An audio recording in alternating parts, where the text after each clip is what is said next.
Բարև ձեզ, այսօր նախընտրական փոդքասթի հյուրը Ավետիք Չալաբյանն է, ողջույն պարոն Չալաբյան։ Բայց Եվ ինչպես եք գնահատում ընտրարշավը, արդեն մի քանի օր է մնացել։ այո, կարելի ասել, որ ընտրարշավը մոտենում է իր եզրափակիչ փուլին։ Ես թերևս ասեմ, սա առաջին ընտրարշավն էր, որ սկզբից մինչև վերջի տարիների ընտրարշավերի մեջ անցել եմ։ Եվ ընդհանուր առմամբ անկեղծ ասեմ, որոշակի թեև բայց ոգևորություն ունեմ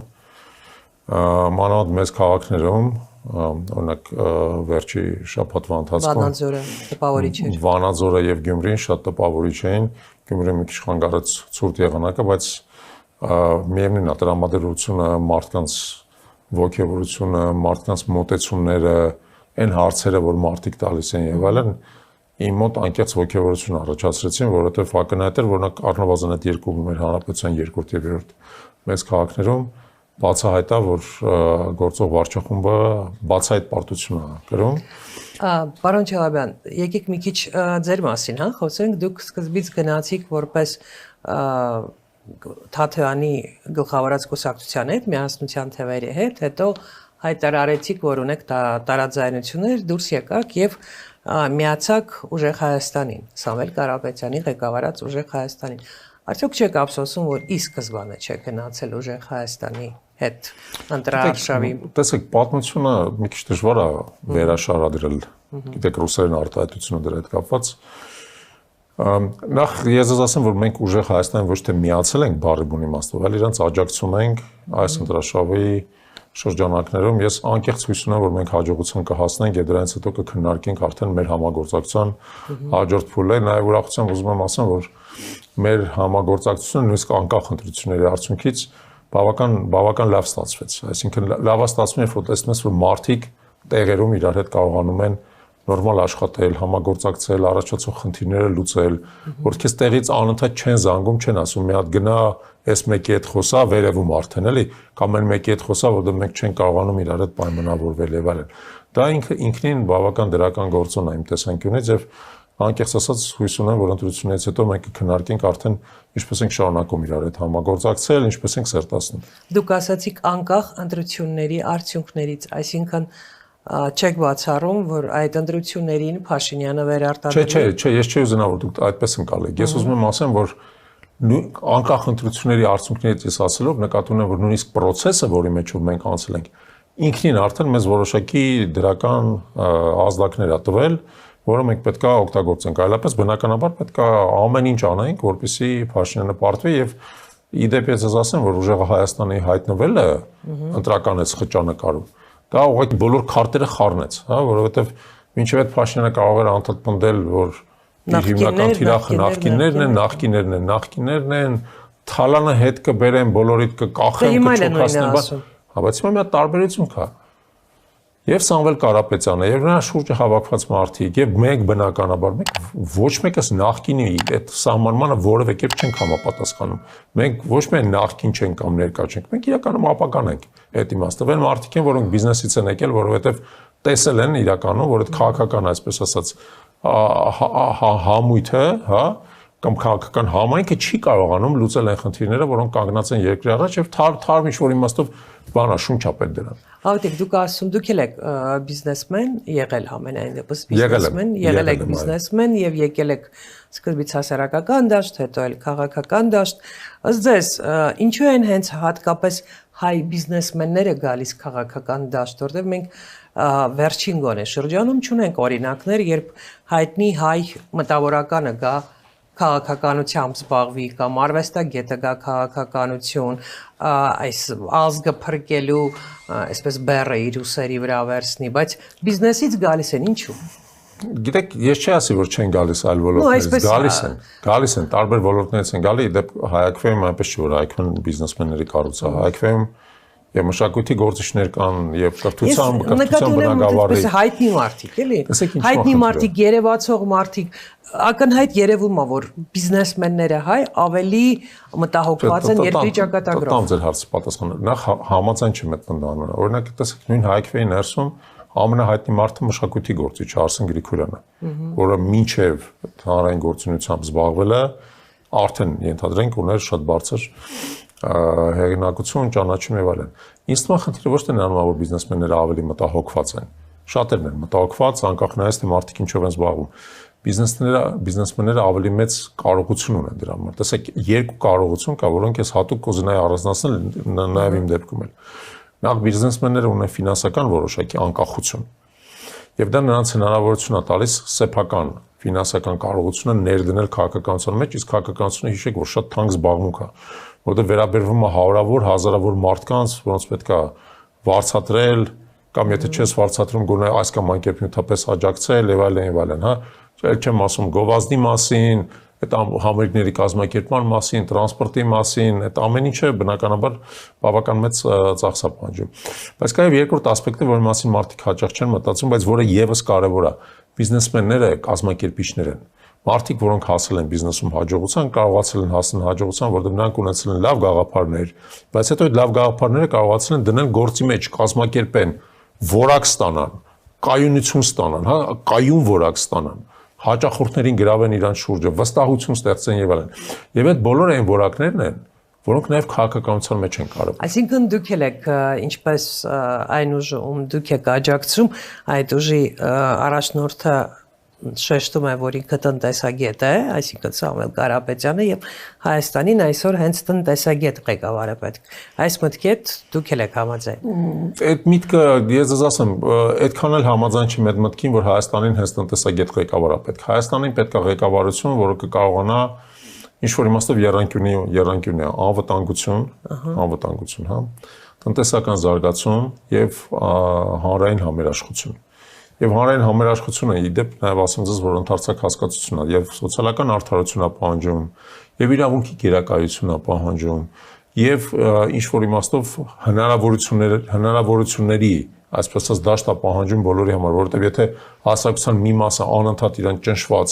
եւ հնարավորություններից զուրկ ազգում, վաղ-թե ուշ դա բերում է այն խնդիրների, որոնք եղավ 2018 թվականին։ Ոստի երանգյուն է։ Այո, այդ երանգյալ մի կարևոր գագաթը դա տնտեսությունն է եւ տնտեսական զարգացումն է, բայց մյուս երկու կարևորները դրանք հանրային համերաշխությունն են եւ անվտանգությունն է։ Մեզ պետք է թիմային ղեկավարություն, որը 3 խնդիրներով կարողանում է հավասարապես եւ փոխկապակցված զբաղվել, որովհետեւ դուք հենց մի գագաթը սկսում եք թուլանալ, մյուս երկուսը սկսում են թուլանալ։ Դա նաեւ այն է, ինչ որ մենք տեսնենք նախկինում։ Ավետիք, այսօր շատ են խոսում այն մասին, որ արդեն մի քանի օր է մնացել ընտրություններին եւ ամենայն հավանականությամբ անդիմությանը կհաջողվի միավորվելով կոալիցիոն կառավարություն ստեղծել կամ գոնե եթե չասենք կոալիցիոն կառավարություն համաձայնության գալ վարչապետի անձի շուրջ, հա, ով կլինի Հայաստանի վարչապետը։ Եվ ըստ ձեզ այդ կառավարությունը, որը որ ստեղծվելու է այս ընտրություններից հետո, երկար ապագա է ունենալու, թե այդուամենայնիվ այս ճգնաժամային իրավիճակում հնարավոր է, որ շատ կարճ տևի գործունեությունը եւ մենք գնանք նոր ընտրությունների։ Տեսեք, եթե իրատեսականորեն խոսենք, ապա պետք է հիշել հետեւյալը, որ մեր սահմանադրությամբ կա երկու կարևոր շեմ ազգային ժողովում, որոնցից յուրաքանչյուրը քաղաքական հնարավորությունների տարբեր սպեկտր է տալիս։ Եթե կոալիցիան կարողանում է ձևավորել առնվազն 52%-ի, ստանալ 52%-ի աջակցություն, ապա նա կարող է ձևավորել կառավարություն 1 եւ երկրորդը փոխել օրենքները։ Ազգային ժողովում օրենքներ ընդունել, բյուջե ընդունել եւ այլն։ Բայց կա կարևոր երկրորդ շեմը, այսպես կոչված սահմանադրական մեծամասնության շեմը, որը 60%-ն է։ Կա երրորդն էլ դրա մասին առանձին կխոսենք։ 60%-անոց շեմը հնարավորություն է տալիս անել անկախ մարմիններում կարևորագույն նշանակումներ, ինչպիսին է գլխավոր դատախազը, բարձրագույն դատական խորհրդի անդամներն են, սահմանադրական դատարանի անդամներն են, հեռուստատեսության հանձնաժողովի անդամներն են, մարդու իրավունքների պաշտպանն է, կենտրոնական ընտրական հանձնաժողովն է եւ այլն, կենտրոնական բանկի նախագահն է։ Այդ բոլոր պաշտոնները շատ կարևոր են, բայց դրան գումարվում է եւս երկու շատ կարևոր հարց։ Առաջինը սահմանադրական օրենքներն են փոխվում սահմանադրական մեծամասնությամբ եւ հանրակրվեն է հայտարարվում սահմանադրական մեծամասնությամբ։ Եվ կա այսպես ասած գերսահմանադրական մեծամասնությունը, այսպես կոչված 67%-ի շեմը կամ 2/3-ի շեմը, դա որևէ առանձին վերսած կուսակցություն իրավունք չունի մեր սահմանադրությամբ ունենալ, բայց կարող է ունենալ կոալիցիան։ Իսկ դա հնարավորություն է տալիս նաև ազգային ժողովում փոխել սահմանադրության հոդվածների մի մասը, ոչ բոլորը, բայց մի մասը։ Հա։ Հիմա տեսեք ինչու է հարցը։ Այսօրվա մեր ճգնաժամի պայմաններում բավարար չի ունենալ 52% ձևավորել կառավարություն եւ ունենալ օրենքները փոխելու հնարավորություն։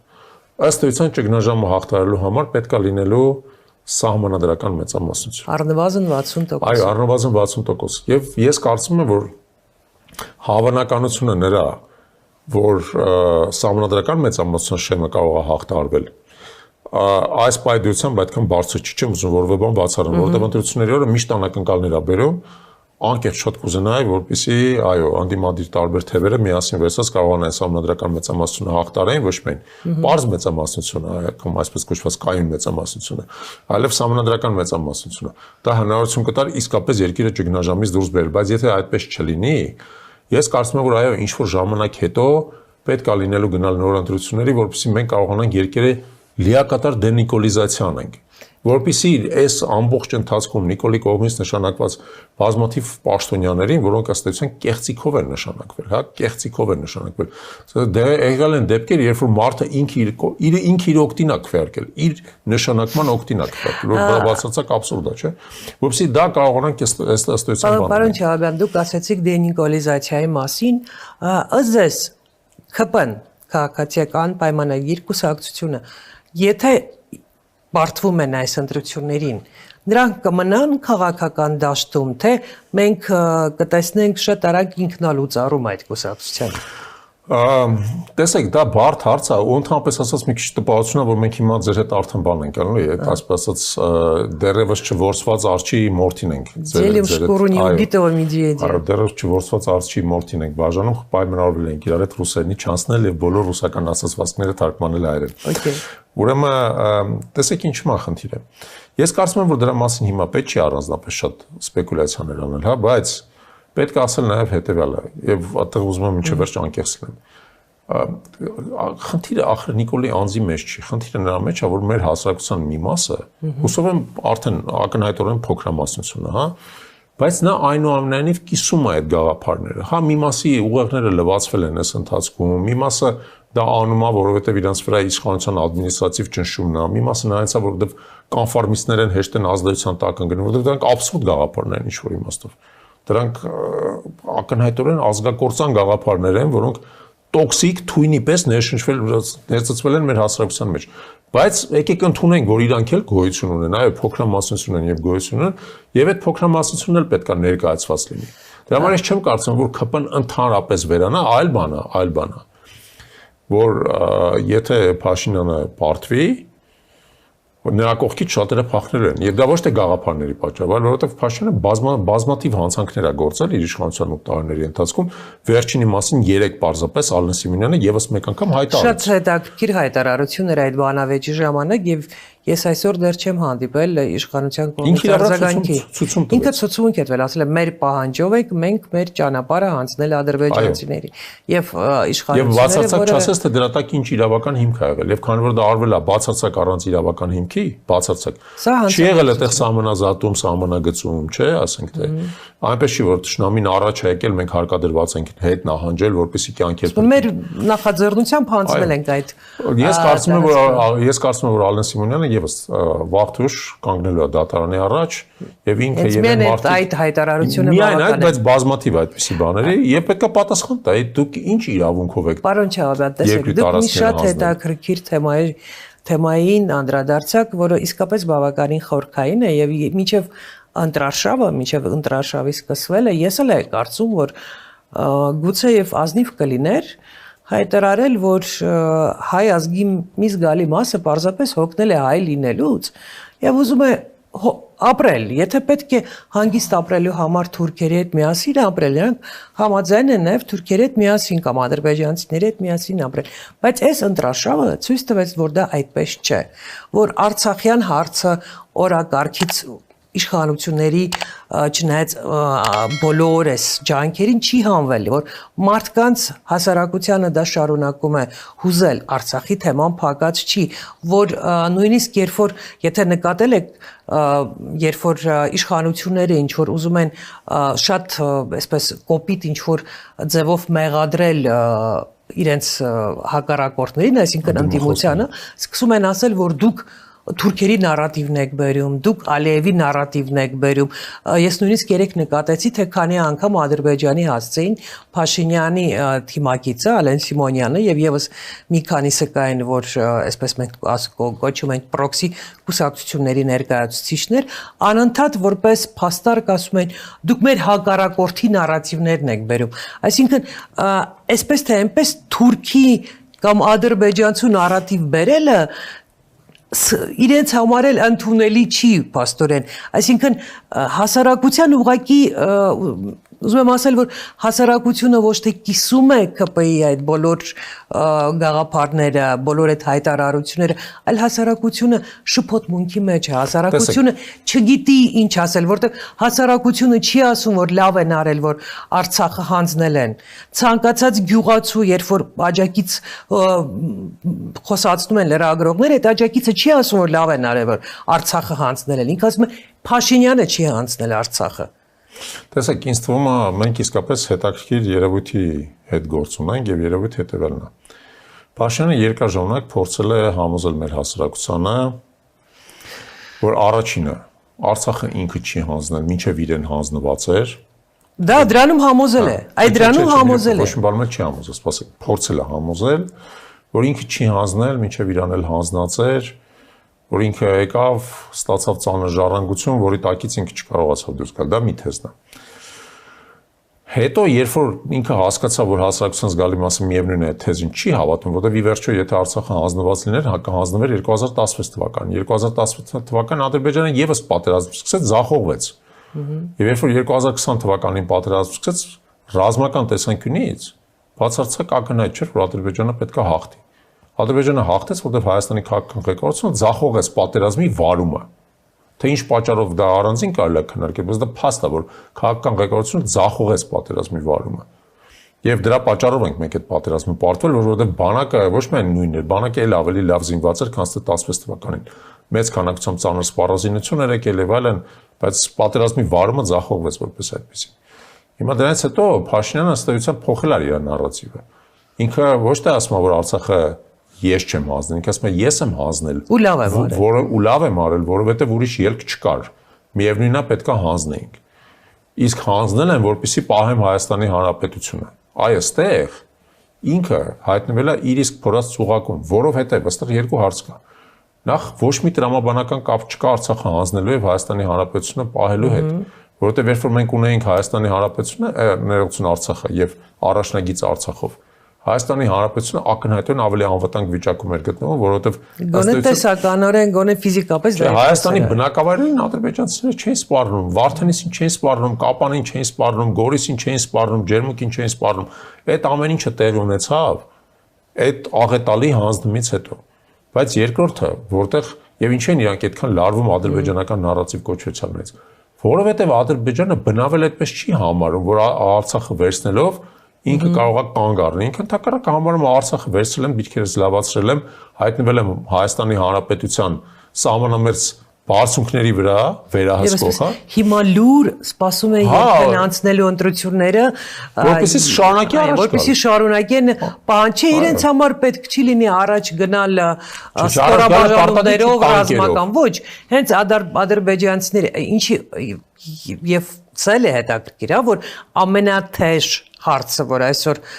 նյարդայնացնում է իշխանություններին, երբ ընդդիմությունը խոսում է 300,000 ադրբեջանցու այսպես կոչված վերադարձի մասին։ Սա ամենից շատն է նյարդայնացնում Փաշինյանին, նրա թիմակիցներին, որովհետև նրանք հասկացել են, որ արդեն սրան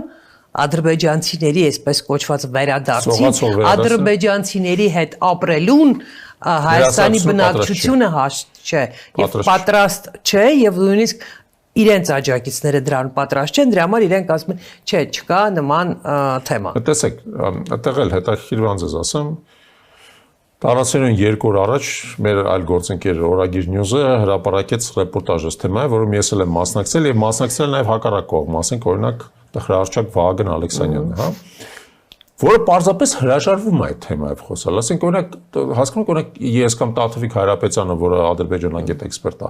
խոսում ենք փաստերով, ասում ենք ինչա տեղի ունենում իրականում, ինչ բյուջետային հատկացումներ է անում Ադրբեջանը, ինչ միջոցառումներ են անցկացնում, ոնց են փորձում սողոսկել, ասենք միջազգային կազմակերպությունների հետ օրակարգով եւ այլն, գալիս են մարդիկ նույնը հարցնելու Վահագն Ալեքսանյանին, ասում է, ես չեմ խոսա այդ թեմայով, դուք բերում եք իմ վզին ադրբեջանական նարատիվներ եք փաթաթում։ Խնդիրը նրանում չի, որ դա ադրբեջանական նարատիվ է։ Իհարկե դա ադրբեջանական նարատիվ է։ Խնդիրը նրանում է, որ դուք դրան չեք հակազդում։ Որ դուք դրան չեք հակազդում, որ դուք չեք ասում, որ կներեք ադրբեջանցիներ կամ Ալիև, իսկ ոչինչ, որ 4 անգամ ավելի շատ հայեր ապրում Ադրբեջանում, մինչև խորհրդային միության փլուզումը։ 89 թվականին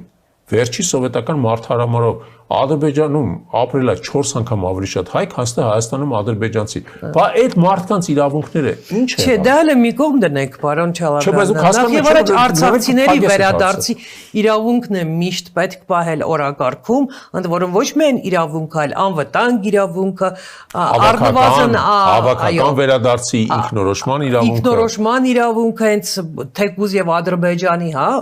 կազմում։ Եթե այդ ամեն ինչը լիներ օրակարգում, ադրբեջանցիների վերադարձի հարց չէր առաջանա։ Պաշտոնական Բաքուն չէր բարձրացնի, որովհետեւ դա անմիջապես այսպես կխփեր հենց իրենց շահերին։ Դրա համար էր ասում նույն, ասենք, նախկին արտգործնախարար Արթան Օսկանյանը, որ դա գոնե որպես ջոկեր ունեցեք ձեր օրակարգում։ Ինչու եք հրաժարվում այդ թեմայից եւ նվեր եք անում Ալիևին, որովհետեւ դրան Ալիևի հայտարարություններին, որ պետք է վերադառնան ադրբեջանցիները Հայաստան, որտեղ որ դրանք ապրում էին, դու ոչինչ չունես։ Կա դրա բացատրությունը։ Կա դրա բացատրությունը եւ այդ բացատրությունը սկսում է աստիճանաբար ավելի ակնհայտ դառնալ ի հետ գալու վերջի շրջանում։ Տեսեք, մեզ անընդհատ թվում է, որ Փաշինյանը ինչ-որ անհետ աննորմալ կուրս է իրականացնում։ Բայց իր կուրսը ունի իրանց տեսանկյունից որոշակի տրամաբանություն։ Մենք պետք է հասկանանք, ի վերջո իրանք ինչ ֆունկցիա են իրականացնում։ Այո, ինչ խնդիր են իրանք լուծում։ Իրանց խնդիրը Հարավային Կովկասից Ռուսաստանը դուրս մղելն է։ Այդ այն պատվերն է, որը Փաշինյանը իր Ալեն Սիմոնյաններով, Վահագն Ալեքսանյաններով լծվել է կատարելու։ Այդ պատվերն է, որ ինքը լծվել է կատարելու։ Եվ այդ պատվերի տեսանկյունից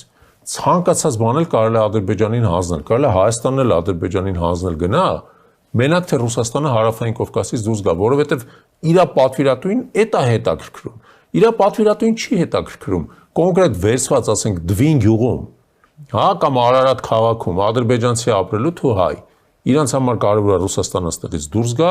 այս տարածաշրջանը, այսպես ասած, միջին միջանցքը իրանց համար դառնա ջրի ճանապարհ։ Իսկ արդեն թե ով կլինեն այստեղ։ Ով այստեղ ապրելու բան իրանց ընդհանրապես չի հետաքրքրում։ Ընդհակառակը, ես ես մի հատ պարադոքսալ բան ասեմ։ Ես անկեղծ կարծում եմ, որ Փաշինյանը եւ իր նորից այդ, այսպես ասած, կամակատարների խումբը ծայրահեղ հետաքրքրված են, որ ադրբեջանցիներ գան Հայաստան բնակվելու։ Գիտեք ինչու։ Որտեվ դրանք դառնալու են իրանց ընտրողները։ Որտեվ դառնալու են իրենց ընտրողները, իրանք արդեն չեն կարող հայերին համոզեն, որ իրանց ընտրեն, նույնիսկ այն ամենամիամիտներին, որոնց ուղեղները լվացած է կամ գլուխները թույնն է սրսկած 8 տարի։ Իրանց հիմա ադրբեջանցի ընտրողա պետք, որ իրանք կարողանան ինչ-որ իմաստով բալանսը շեղել։ Իդեպ ես ձեզ ասեմ, դա այտենց վերացական բան չի, որտեվ եվրոպական բազմաթիվ երկրներում ամբողջ նոր կուսակցություններ են առաջացել եկվորների ուսերի վրա, Այս մարդկանց այդ պետք է, որտեղ իրանք հասկանում են, որ Հայաստանում չեն կարողանում մեծամասնություն պահել։ Իսկ ձեր կարծիքով, եթե Աստված չտա Փաշինյանը հաղթեց, ինչքան երկար տարիների պատմություն կունենա Հայաստան պետությունը։ Ես անկեղծ կուզենայի, որ մենք ընդհանրապես չքննարկենք Բայց չէ, պետք է դա քննարկել Փաշինյանի հաղթելու դեպքը, եւ հիմա այս վերջի մեկ շաբաթը կենտրոնանանք նրա վրա, որ թույլ չտանք, բայց ես նաև ձեզ ասեմ, եթե մենք ենթադրենք, որ այս process-ի իներցիոն շարունակվում է ու այս տրամաբանությամբ շարունակվում, այսինքն ցանկացած բնույթի զիջումներ արվում են Ադրբեջանին, Թուրքիային, որտեղ հիմնական նպատակը Ռուսաստանին ըստ տարածաշրջանից դուրս մղելն է, այդ պատվերն է։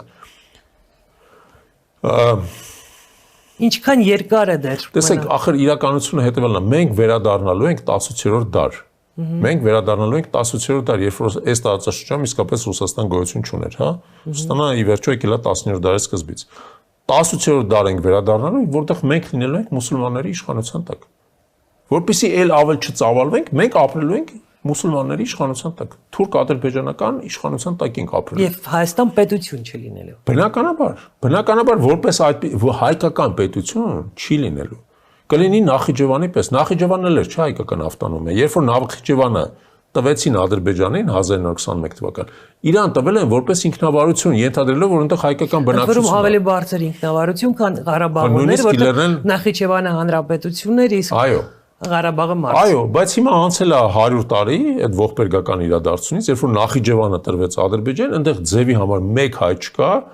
ինքնավարությունը վերացված է, ինքնավարությունը հələ Արցախի հələ փակված չի, բայց Նախիջևանի դեպքում ինքնավարությունը վերացված է, ձևի համար մեկը անունն է հայկական Նախիջևան։ Հայկական անուն ունի Նախիջևանի, ասենք,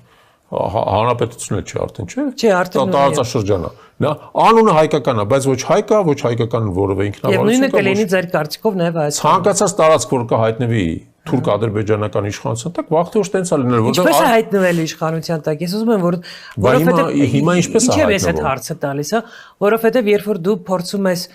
Փաշինյանի աջակիցների հետ խոսել, ու երբ որ փորձում ես բացատրել, որ այսենց է լինելու, մենք պետականություն ենք կորցնելու, այդ դա նրանք չեն պատկերացնում։ Չէ, բայց դրա առաջի փուլը արդեն տեղի է ունեցել, եկեք հերո չգնանք, էլի, առաջի փուլը տեղի է ունեցել։ Մենք կարող ենք պատկերացնել, որ մեր երկրում մի շարք բարձրաստիճան հոգևորականներ կկալանավորվեն։ Մենք կարող ենք պատկերացնել, որ կաթողիկոսի վրա քրեական գործ կառուցվի։ Քրեական գործ առուցված կաթողիկոսի վրա, абսուրդ բանով, պատրվակով, հա։ Նման նախադեպեր եղել են, երբ որ սովետական Հայաստանում։ Նման նախադեպեր եղել են, այո, Ստալինյան ժամանակաշրջանում։ Այո, այն ինչ որ տեղի ունենում Հայաստանում, դրա նախադեպը գոյություն ունի միայն Ստալինյան ժամանակաշրջանում։ Ավելին ձեզ ասեմ, 1441 թվականին Մայրաթոռը Կիլիկիայից տեղափոխվել է Էջմիածին։ Այն պայմանը օտարի իշխանություն է եղել, թուրքմեն ցեղերի իշխանություն է եղել այդ ժամանակ Հայաստանում։ 1441 թվականից մինչև 1930-ական թվականները Ստալինի ժամանակ հայ առաքելական եկեղեցու հետ երբեք այդպիսի բան չեղել, որ կաթողիկոս սպանեն, ասենք թե, հա։ Միայն Ստալինի ժամանակա, որ Խորեն Մուրադբեկյան կաթողիկոսը իր գրասենյակում, իր սենյակում խեղտամահ արվել։ Մենք հիմա եկել հասել ենք այդ կետին, հասկանում եք, մենք ունենք ստալինիստների իշխանություն, բայց արդեն որը աշխատում է ոչ թե Կրեմլի համար, այլ Անկարայի եւ Բաքվի համար, որը պատասխան է կաթողիկոսին խեղտամահ անել։ Ես անցած տարի դեկտեմբերի 18-ին իմ աչքով եմ տեսել, ոնց էր ԿՊԱ-ական խաժամուժը փորձում գրոհել մայր տաճարի վրա, որպեսզի կաթողիկոսին ֆիզիկական վնաս տա։ Եվ միայն բազմաթիվ հավատացյալների ներկայությունը թույլ չտվեց, որ դա տեղ ունենա։ Բայց դուրը ջարդում էին, որ ներխուժեին կաթողիկոսի վրա հարձակվել։ Այդ նորից եմ ուզում կրկնել, մեր պատմության մեջ մենակ մի անգամ ա եղել Ստալինյան բռնապետության ժամանակ։ Պարոն Չաղաբյան, եկեք նորից խոսենք արտաքին քաղաքականությունից, որովհետև հատկապես Բայց կներեք, էլի ձեր հարցը, որ ոնց է տեղ ունենալու Հայաստանի թուրքացում, ես ում ձեզ ասեմ, եկեք հերո չգնանք։ Հայաստանի թուրքացման առաջի փուլը Ես հասկացա։ Երբ որ եկեղեցու մեր սրբության վրա կարելի է անպատիժ հարձակվել, արդեն տեղի է ունեցել։ Այդ պատերազմը եկեղեցու դեմ իմ կարծիքով իշխանությունները պարտվել են, չնայած եթե Աստված չտա իրենք վերընտրվեն, իրենք ավելի, եթե վերընտրվեն, շատ ավելի սարսափելին կլինի այդ հարձակումը եկեղեցու վրա, ընդհանուր միջև ֆիզիկական հարձակում, նաև կաթողիկոսի վրա։ Բայց ես ուզում եմ խոսել արտաքին քաղաքականությունից, ավելի շուտ աշխարհաքաղաքական հարցերից։ Դուք ասում եք, որ իրականում սրանք ոչ թե հիմար իշխանություններ են եւ անհեթեթ քայլերի են գնում, այլ կատարում են պատվեր եւ պատվերը Ռուսաստանին տարածաշրջանից հանելն է։ Սա տարածված կարծիք է եւ նաև տարածված է իրականություն սրա մեջ կա, միայն թեկուզ եթե դատենք, թե ինչքան մեծ ուշադրություն կա այսօր Հայաստանի վրա, այդ թվում եւ արևմտյան մամուլը եւ հատկապես ռուսական, այսպես կոչված լիբերալ մամուլը, հա, նրանք ովքեր Ռուսաստանում չեն գործում, բայց Ռուսաստանի մասին են խոսում, բոլորը ուղարկել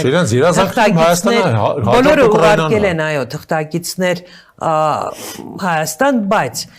ես գուցեև սխալվում եմ, բայց ես նկատել եմ, որ այդ աշխարհաքաղաքական թեման գնալ արևմուտք, Թրամփ թե Պուտին, դա չի դարձել այս ընտրաշավի հիմնական թեման, որովհետև հայաստանցիներին իրականում այդքան էլ կարևոր չէ եւ նրանք ովքեր ուզում են որ այս իշխանությունները հեռանան չեն ուզում որ այս իշխանությունները հեռանան որպիսի կարգավորվեն հարաբերությունները Ռուսաստանի հետ նրանք ուզում են որ այս իշխանությունները հեռանան հայաստանցիների մեծ մասը որովհետեւ իշխանությունները adekvat չեն եւ B այնինչ արդեն արել են դա բավական է այս իշխանություններին հեռացնելու համար այսինքն չկա աշխարհակաղակական թեմա այդ նարատիվն էլ չանցավ իշխանությունների այդ նարատիվն էլ չանցավ որ մենք ձեզ տանում ենք արևմուտք դա էլ չանցավ Եվրոպա էլ չանցավ ներողություն այստեղ տարբերություն կա ես ոչ չեմ ասում որ այս իշխանությունները մեզ արևմուտք են տանում այս իշխանությունները մեզ տանում են Թուրքիայի եւ Ադրբեջանի ենթակայության տակ ոչ թե արևմուտք որովհետեւ եթե իրանք ստեղից դուրս են բերում Ռուսաստանին այստեղ փոխարենը ոչ թե արևմտյան ազդեցությունն է աճում այլ թուրք-ադրբեջանական որովհետեւ նույնիսկ արևմուտքին Հայաստանը հետաքրքիր չի Արևմուտքը մտածում է որ նույն Բրյուսելը մտածում է հետեւյալ տրամաբանությամբ այստեղից մենք Ռուսաստանին դուրս մղենք սա հանձնենք Թուրքիային որովհետեւ իրանց համար կարևոր Ռուսաստանը թուլացնելն է ոչ թե Հայաստանը հասկանում եք այդ ատար ուզում եմ ասեմ այդ աշխարհակաղակական բանը դիլեման ոչ թե ընտրությունա Ռուսաստանի եւ Արևմուտքի միջեւ դա ընտրությունա Ռուսաստանի եւ Թուրքիայի միջեւ եկեք ճիշտ ձևակերպենք եւ մեր ժողովուրդը սկսել է հասկանալ դա ինձ թվում է սա կեղծ նարատիվ է կեղծ ընտրություն է եւ կեղծ է նույնիսկ զարմանում եմ երբ Ռուսաստանի նախագահը բարբերաբար հայտարարում են որ պետք է հանրաքվե անցկացնել ուր է ուզում գնալ Հայաստանցին Եվրամիություն թե Ռուսաստան որովհետեւ իրականում նման օրակարգ չկա Հայաստանին ոչ ոք չի առաջարկել ոչ Եվրամիության անդամակցություն ոչ նույնիսկ թեկնածու որպես Եվրամիության անդամ ինչպես օրինակ Վրաստանին առաջարկել կամ Մոլդովային են առաջարկել կամ Սերբիան չկա այդ նման գործընթաց չկա եւ այսինքն իշխանությունները սուտ են ասում բնակչությանը ասելով որ կա այդ ընտրությունը չկա այդ ընտրությունը եւ Ռուսաստանի նախագահն էլ իմ կարծիքով չպետք է նման հայտարարություններ աներ որտեվ դա կեղծ հայտարարություն է կեղծ օրակարգ Հայաստանի բնակչությանը նման Հայաստանի բնակչությունը նման ընտրություն Սիրելի ազգիկ ֆիքսենք ընտրությունը ոչ թե Ռուսաստանի եւ Եվրամիության միջեւ է ընտրությունը Ռուսաստանի եւ Թուրքիայի միջեւ է ով է լինելու այս տարածաշրջանում այսպես ասած գերիշխող ուժը Ռուսաստանը թե Թուրքիան որովհետեւ եթե Ռուսաստանը դուրս է գալու Եվրամիությունը միևնույն այստեղ չի գալու ինքը ցանկություն չունի այսքան հեռանալու իր սահմաններից Թուրքիան է գալու Փաշինյանի աջակիցներն ասում են ոչ կգան ամերիկացիները որտեվ Թրիփը նրանց հետաքրքրում է Իմանայք դա ընդհանրապես ամենաանհեթեթագույն պնդումն է հետեւյալը հա որովհետեւ ամերիկացիները եթե եկող լինեին ինչեւ հիմա վաղուց եկած կլինեին ամերիկացիները ոչ մեկի չեն հարցնում երբ որ գալիս են նրանք Հայաստանում տնտեսական շահ իրենց համար չեն տեսնում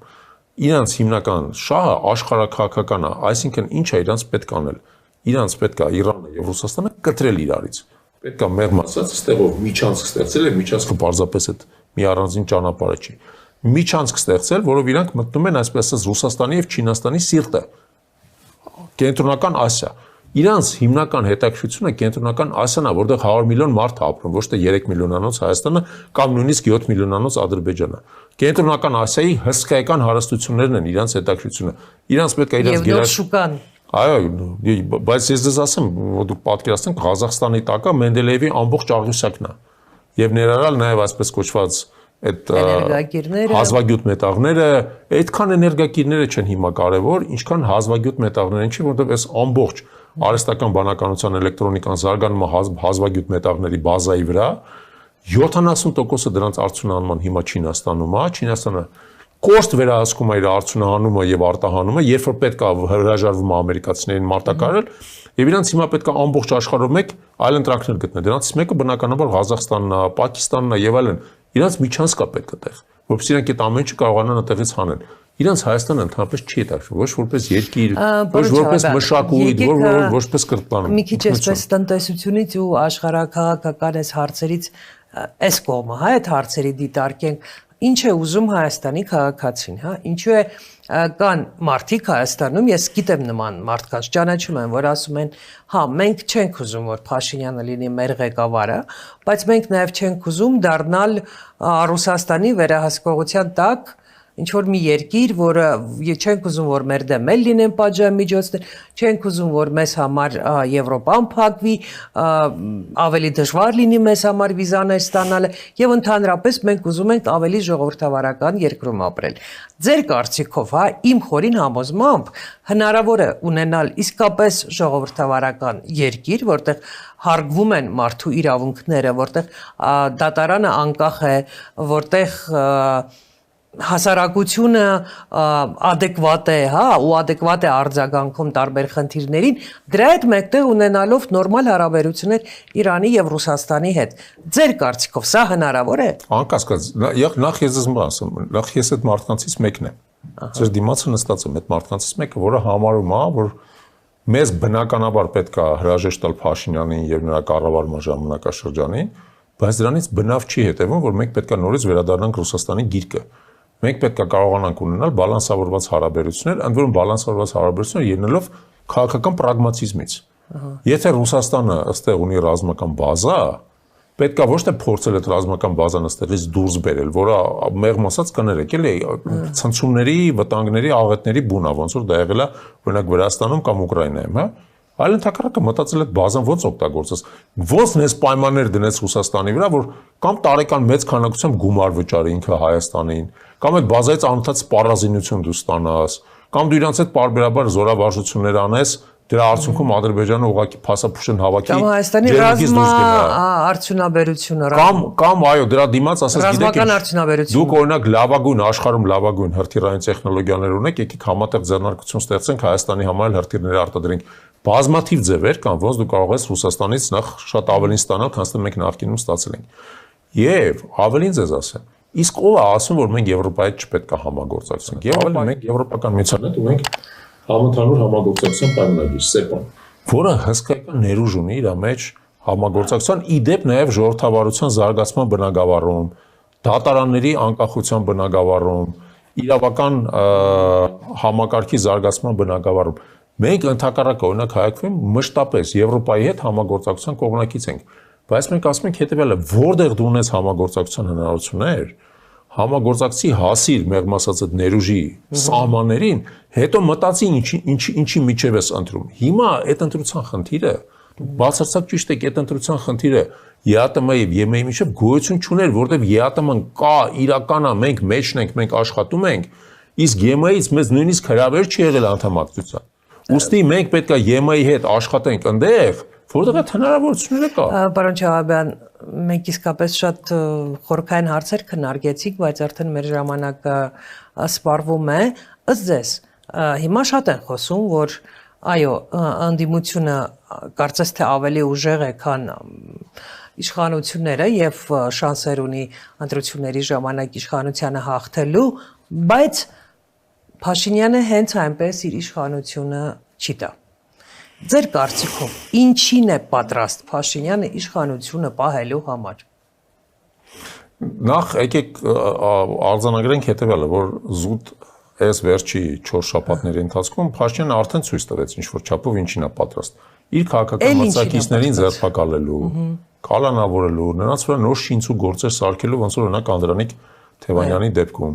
90-ից ավել մարդ է ձերբակալվել այս շրջանում տարբեր շինցու գործերով, ինչ-որ քանակությամբ հատկապես մարզերում են շատ։ Հա, այն մարդիկ ոնց անունները դուք կարող չգիտեք, բայց ձերբակալում են ընտրակաշարք եւ այլն, Արմավիրի մարզում։ Հա, այսինքն Փաշինյանը արդեն ցույց տվեց։ Փաշինյանը ցույց տվեց իր ատելության խոսքը, ցույց տվեց թե ինչպես է ինքը վերաբերվում արցախցիներին։ Բայց ինչ է անելու, եթե օրինակ գիշերն է արդեն հասկանում են։ Ինչ անելու, նախ ձեզ ասեմ ինչ անելու ընտրության օրը։ Ընտրության օրը փորձելու է ստիպել, որ զինվորները գնան Փաշինյան ընտրեն։ Հիմա էլ արդեն զորամասներում զինվորներին ստիպում են, ասում են դուք պետք է գնաք զորամասում։ Ինչպես են ստուգելու, ում են ընտրել։ Գիտեք, զորամասերում խնդրեմ կա, որովհետև քվեարկության մի մասն զորամասների ներսում է, վերահսկողությունը շատ դժվար է։ Ժամկետային զինծառայողների մի մասը եւ այլն զորամասների ներսում է, շատ դժվար է վերահսկողությունը։ Փորձելու են, այնտեղ որտեղ հնարավոր է մարդկանց ստիպել, փորձելու են ստիպել։ Փորձելու են տարբեր տեսակ կեղծիքներ անել։ Օրինակ ես տեսել եմ կեղծիքներից մեկը, որ մարդկանց ասում են դու կարող ես գնալ միանգամից 3 կուսակցություն ընտրել։ Փաշինյանի կողմից է, կամ ԿՊ-ի ինչ-որ կամ ԿՊ-ը մեր շրջանակների չեմ կարող ասել մի արժեքով, բայց շրջանառության մեջ դες կեղծ բաներ են գցում, որ կարող է գնալ 3 կուսակցություն ընտրեք, բնականա չեք կարող։ Մի կուսակցությունա, մի քվեաթերթի կա, որը կարող եք ընտրել։ Փորձելու եք շատ կոշտ վերահսկել, թե ով է գալիս իրանց համար քվեարկում։ Մենք դա արդեն տեսել ենք Գյումրիում եւ Վաղարշապատում, երբ որ ցուցակագրած ունեն ով է իրանց խոստացել ձայն տալու, այսինքն այդ մարդը մտնում է մի հատ աշկերով ցենց հայացքը բռնում են, որ գիտես չէ ում ես գնալու քվեարկելու։ Այդ ճնշումը գործադրել եւ այլն։ Ես համոզված եմ, որ այն ինչ որ մենք արդեն տեսել ենք Գյումրիում կամ Վաղարշապատում փորձելու են գործադրել մի բան էլ ավել։ Բայց եթե գիտեք ինչ, 7-ից 8-ի կես գիշերին հաշվարկը լինի եւ պարզվի, որ ընդդիմությունը հաղթել է, անկեղծ ասած ես կարծում եմ, որ Փաշինյանն էլ ոչ մի բան չի կարող անել։ Նրան արդեն ոչ ոք չի ենթարկվի։ Նախ եւ առաջ, այո, ամենակարևորը դա է։ Պետական համակարգը կլինի դա ոստիկանությունը, կլինի դա բանակը, կլինի դա քննչական մարմինը, նրանք չեն մտնելու բացահայտ հանցանքի տակ։ Նրանք պետական հեղաշրջում չեն կատարելու Իոքուտ Փաշինյանի, որովհետև դա անիմաստ է։ Անիմաստ է, եթե նույնիսկ դա անեն, Փաշինյանը մի քանի օրից մեկ իշխանությունը կկորցնի։ Ուղղակի մի քանի օր ավել կտևի հոգեվարքը։ Դրա համար ես կարծում եմ, որ այն ինչ տեղի ունենալու ի վերջո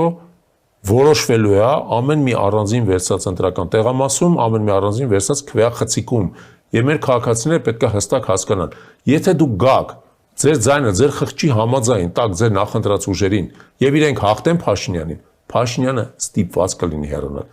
Նես չէ որ ինքը ուզում է, բայց ստիպված կլինի, որովհետեւ համակարգը վերահսկողությունից դուրս կգա։ Հայաստանի քաղաքացի ջան,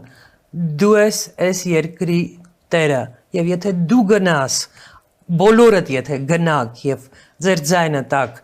այն կուսակցությանը, որին նախընտրում եք, ես նկատի ունեմ ընդդիմությանը,